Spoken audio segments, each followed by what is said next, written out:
Alright folks, welcome to Fly Ride RC. We just have a little basic, I don't even know if it's really an instructional video because there's so many instructional videos out there that are absolutely amazing.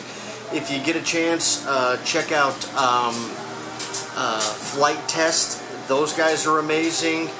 Actually, if you check out Flight Test Beginner Series, they will set you guys up with everything that you need to know.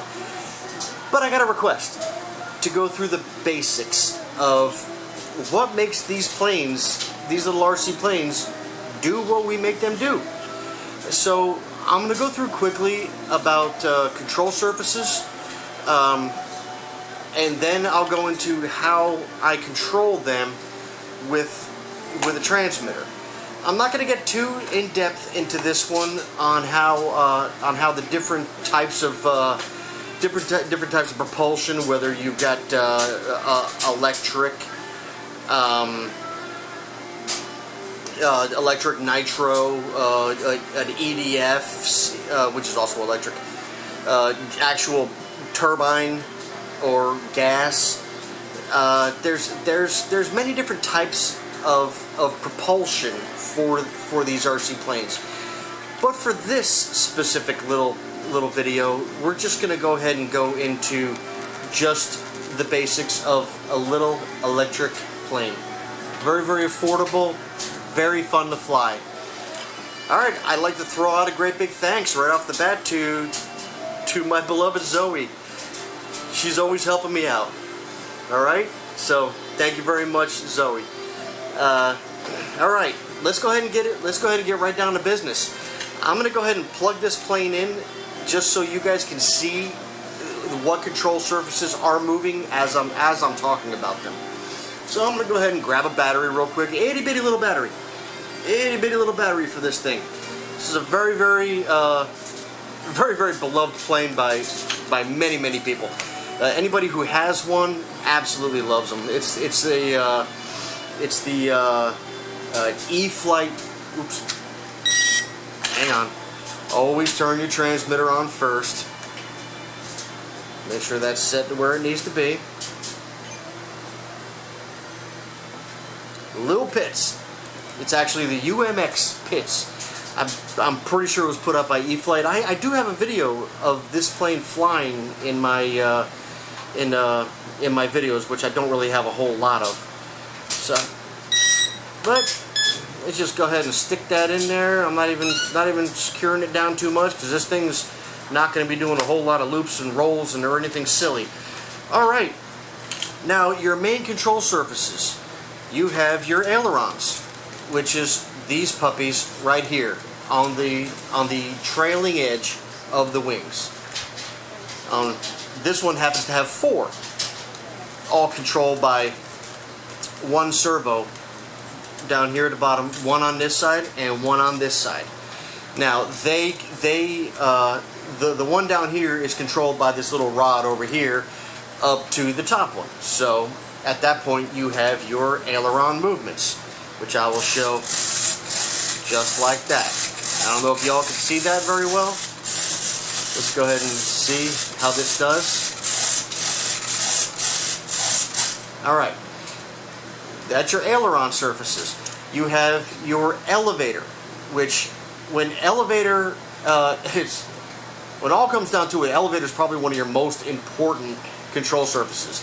It's the one that helps you go up or down, up or down. Now, when they go bad, they never really go bad in a good position. So it's normally gonna, it's gonna require a lot of glue. But you have your elevator surfaces back there. I don't know if y'all can see that very well. It's a very, very loud servo. It's pretty obnoxious. And since we're over here right now, I can go ahead and show you the rudder. Now I'll show you what all these different control surfaces actually do when it's flying. And then of course you have your throttle. It's a basic 4-channel plane. You have your 1, 2, 3, and then your propulsion prop in this case, that's it. 4-channel plane. Now, I'm going to go ahead and unplug this and plug it back in, because if not, it's going to make this chattering noise like that. There's a gyro inside of this one that helps it compensate for wind, gusts. Basically, I can fly this plane in, well, they don't really recommend you flying this plane in like gale force winds, but sadly I have, and it's so much fun. So, we'll go ahead and plug that puppy back in. I don't believe that the gyros kick on until the throttle's been touched. Let me check that. Oh, that's much better for videoing. It's not going to have that 2 chipmunks fighting in a paper bag type of sound. Actually, let's check something. Okay, good. I wasn't 100% for sure. Alright, let's go ahead and talk about the ailerons first. Your ailerons are going to be, see, I'll face it towards me so that you guys can see the ailerons as they're moving. And I'm just going to go ahead and put my controller over here, and let's just say I go ahead and turn those ailerons that way. That's going to turn the plane this way because the wind is blowing over the top of this, and it hits that control surface right there, and it pushes that side down, along with this side right here going down while this one's going up, and it goes like this. So as the wind is going through, it's just deflecting the wind. So it helps it do that type of turn. So if I was to turn it this way, it would be going like this. Go the other way, it will go the opposite way. There, back and forth, just like that. Now, that's your ailerons. Your ailerons control your side to side, just like this, movements. Now, that is not going to get you too far, because with just the aileron, you can go ahead and go like this, and it's going to wind up just kind of going straight still. It'll go one way or another a little bit, but it's not going to. You're not going to have a whole lot of control with just ailerons. At that point, rudder. I'm sorry, elevator. Let's go ahead and go into elevator before we go into rudder, because rudder is a lot more important than people think. Let's go into the elevator right there. You've got your elevator that goes up, and again, imagine wind blowing across this. Excuse me. All the controls or all of this entire aircraft, and when it goes like this, the wind is being deflected up, so it's pushing the tail down. So, boom, it's pushing the tail down. The opposite way, it'll lift it back up again. Boom, boom, boom, boom, boom, boom. Just like that. And then you've got your rudder. Your rudder is your side to side right here. Now, you know that your ailerons go like this. It makes it go side to side, just like this. And your elevator makes it go up and down. Now, your rudder helps you kick your tail one way or another. Now, let's just say your rudder, right now, it's pointed that way, so the wind is blowing over the front, so it's hitting that, being deflected that way. So, it goes that way. And then this one, that way. This one, darn it, now it's going to make a lot of noise. Yeah, okay. That one goes that way, that one goes that way.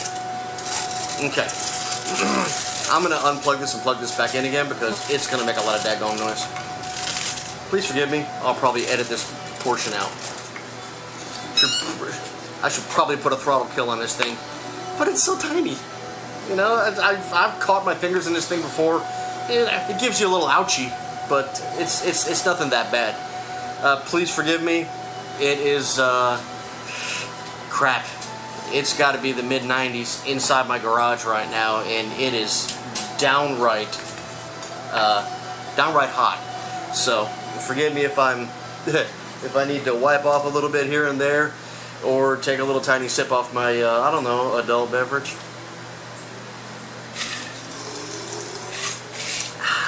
Refreshing. All right, so back over to it. Now, your ailerons, if you're turning like this, you're boom, and it's turning this way, it's just going to want to do kind of like a straight thing. So at that point, you put a little bit of elevator into it. So not only is it going like this, but it's also going like that. So it's kind of turning for you, kind of giving a little bit of a turn.